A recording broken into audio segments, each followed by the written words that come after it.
EMS TV के सभी दर्शकों को सनत जैन का सादर नमस्कार। आज सुप्रीम कोर्ट की संवैधानिक 5 जजों की पीठ ने एक महत्वपूर्ण फैसला दिया है। इस फैसले में उन्होंने इलेक्टोरल बॉन्ड को लेकर स्टेट बैंक ऑफ इंडिया को निर्देश जारी किया है कि वह 12 मार्च तक इलेक्टोरल बॉन्ड से संबंधित सभी जानकारी केंद्रीय चुनाव आयोग के पास जमा कर दें और केंद्रीय चुनाव आयोग को उन्होंने कहा है कि 15 तारीख तक हर हालत में वेबसाइट में यह जानकारी प्रदर्शित हो जानी चाहिए थी। सुप्रीम कोर्ट का यह फैसला ऐसे समय पर आया है जिसकी सभी जगह बड़ी प्रशंसा हो रही थी। अभी तक सुप्रीम कोर्ट ने जो भी ऑर्डर किए थे उनमें से अधिकांश महत्वपूर्ण फैसलों को सरकार ने बदल दिया था और जब फरवरी माह में यह ऑर्डर किया था सुप्रीम कोर्ट ने और 6 मार्च तक स्टेट बैंक को सारी जानकारी चुनाव आयोग को देनी थी, तो 4 तारीख को जाके उन्होंने सुप्रीम कोर्ट में आवेदन लगाया कि हम ये जानकारी 30 जून के पहले नहीं दे पाएंगे। इस पर आज सुनवाई हुई और फैसला हुआ। इसकी अवमानना याचिका भी सुप्रीम कोर्ट में लगी हुई है। कुछ ही दिनों में लोकसभा के चुनाव होने जा रहे हैं। इलेक्टोरल बॉन्ड की जानकारी आने के बाद यह माना जा रहा था कि सरकार को इससे कोई तकलीफ हो सकती है, तो सरकार के ही दबाव में स्टेट बैंक ने वो जानकारी ना देकर 30 जून तक का समय सुप्रीम कोर्ट से मांगा था। इसको लेकर देश भर में बड़ी तीव्र प्रतिक्रिया हुई और इस प्रतिक्रिया होने का कारण भी बड़ा था। जब दिल्ली सरकार की केजरीवाल सरकार के अधिकारों के बारे में जो सुप्रीम कोर्ट ने फैसला दिया था, सरकार ने रातों रात अध्यादेश लाकर उसे बदल दिया था और दिल्ली का जो फैसला बदला गया उसमें मुख्यमंत्री के अधिकार न केवल ख़त्म कर दिए गए बल्कि 3 लोगों की एक कमेटी बना दी गई। उसमें बहुमत के आधार पर निर्णय लेने का अध्यादेश में नया कानून बना दिया गया।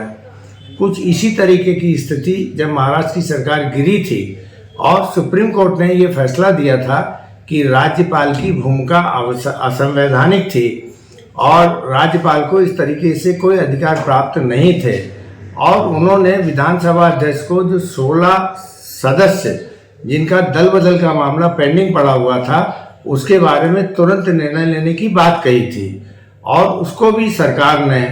या महाराष्ट्र की विधानसभा अध्यक्ष ने लगातार तारीख पर तारीख लेते हुए और उसे साल भर से ज़्यादा समय उसका व्यतीत कर लिया है और जिसको लेकर वो जो एक न्यायपालिका के प्रति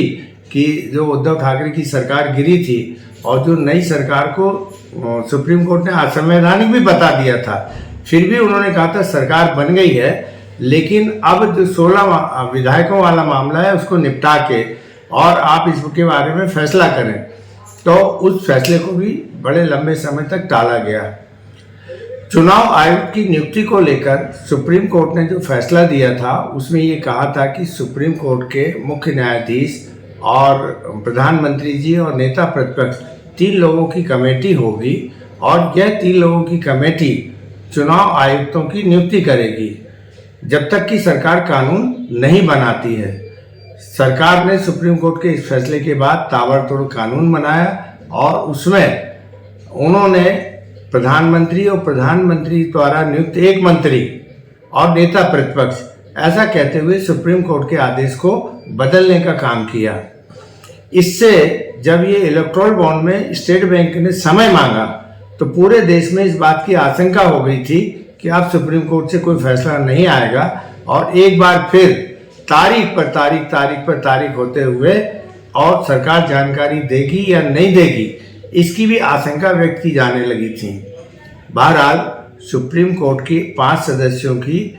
संवैधानिक पीठ ने आज फिर से सुनवाई की और सुनवाई करने के बाद स्टेट बैंक को कड़े शब्दों में आदेश दिया है कि 12 मार्च तक सारी जानकारी चुनाव आयोग को भेज दें और चुनाव आयोग को भी स्पष्ट रूप से ताकीद की है कि 15 मार्च तक यह सारी जानकारी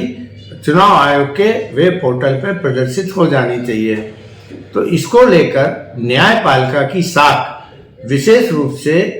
जो साख न्यायपालिका की दिनों दिन गड़बड़ाती जा रही थी कि सरकार के दबाव में न्यायपालिका काम करती है और महत्वपूर्ण मामलों को बहुत लंबे समय तक सुनवाई नहीं करती है, और सुनवाई करती भी है तो तारीख पे तारीख देकर उसको लगातार टालती चली जाती है, जिससे उन निर्णयों का कोई मतलब नहीं रह जाता है। आज का निर्णय सुप्रीम कोर्ट के लिए और न्यायपालिका के लिए एक बहुत अच्छा निर्णय इसलिए कहा जाएगा कि लोगों की आस्था और विश्वास फिर से न्यायपालिका पर बना है कि नहीं, सुप्रीम कोर्ट ने अब जो न्याय किया है वो जिस समय पे और जैसा न्याय होना चाहिए था वो है, सुप्रीम कोर्ट वैसा न्याय करने में सक्षम रही है। बहुत अच्छी बात यह है कि इलेक्टोरल बॉन्ड को लाया गया था चुनाव में जो चंदा दिया जाता था उसकी पारदर्शिता को और उसमें काले धन के प्रवाह को रोकने के लिए ये इलेक्टोरल बॉन्ड का जो नियम सरकार लेके आई थी, कानून बनाया था, यह अपने उस उद्देश्य से ठीक विपरीत काम कर रहा था। तो जो कंपनियां इसमें चंदा दे रही थी उनकी कोई जानकारी कहीं पर भी नहीं दी जा रही थी कि चंदा किसने दिया और कितना दिया, क्यों दिया। पहले एक नियम था कि जो कंपनियां 7.5% मुनाफा लगातार 3 साल से कमा रही हैं वही राजनीतिक दलों को चंदा दे सकती हैं, लेकिन जब ये इलेक्टोरल बॉन्ड लाया गया तो उसमें ये शर्त हटा दी गई और कोई भी कंपनी, कोई भी व्यक्ति 20,000 रुपये से ज़्यादा का चंदा इलेक्टोरल बॉन्ड के माध्यम से दे सकता है और उसकी जानकारी किसी भी लेवल पर नहीं दी जाएगी और उसको गोपनीय रखा जाएगा। तो ये गोपनीय रखने से पिछले 6-7 सालों में जो चंदा इलेक्टोरल बॉन्ड से इकट्ठा हुआ है उसका 80% से ज़्यादा चंदा केवल भारतीय जनता पार्टी को मिला है और अन्य विपक्षी दलों को चंदा मिलना लगभग बंद हो गया था। इसकी पूरी जानकारी, चूंकि एक ही बैंक था स्टेट बैंक ऑफ इंडिया, उसी के पास सारी जानकारी होती थी, वो KYC भी लेती थी कि जिसने वो चंदा दिया है, लेकिन उसकी जानकारी वित्त मंत्रालय के अलावा और किसी को होती नहीं थी। चुनाव आयोग को भी उसकी जानकारी नहीं होती थी, तो जिसके कारण इसमें एक अपारदर्शिता बढ़ी और ये आशंकाएं व्यक्त की जाने लगी कि सरकार चुनावी चंदा वसूल करने के लिए दबाव का इस्तेमाल कर रही है और कई विदेशी कंपनियां जो अनैतिक कार्यों में लगी, अवैधानिक कार्य करते हैं, उनने भी चंदा दिया है, सेल कंपनियों द्वारा भी चंदा दिया गया है और इस तरीके के आरोप विपक्षी दलों द्वारा लगातार लगाए जा रहे थे। और यह बात कहीं से प्रमाणित भी नहीं होती थी कि चंदा आखिर उन राजनीतिक दलों को किसने दिया है। सुप्रीम कोर्ट ने जो आज फैसला दिया है उससे एक बात स्पष्ट हो गई कि चंदा देने वालों के नाम उजागर होंगे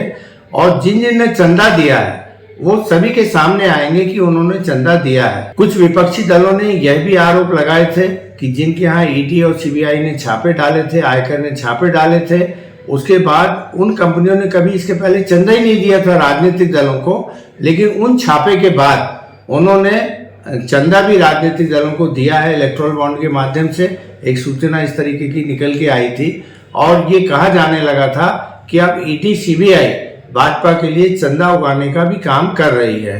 तो इस तरीके की जो बातें चल रही थी इसमें अब निश्चित रूप से एक पारदर्शिता आएगी और ये जो आशंकाएं थी, ये सब आशंकाएं जो भी हैं अब वो प्रमाणित हो जाएंगी कि क्या सही है क्या गलत है। और विशेष रूप से सुप्रीम कोर्ट के आज के निर्णय से ये एक संदेश पूरे देश भर में गया है कि नहीं, न्यायपालिका अभी भी स्वतंत्रता के साथ काम कर रही है और न्यायपालिका ने बिना किसी दबाव में आए हुए ये जो आज का फैसला दिया है उसकी सब जगह एक प्रशंसा हो रही है। ये अच्छी बात है।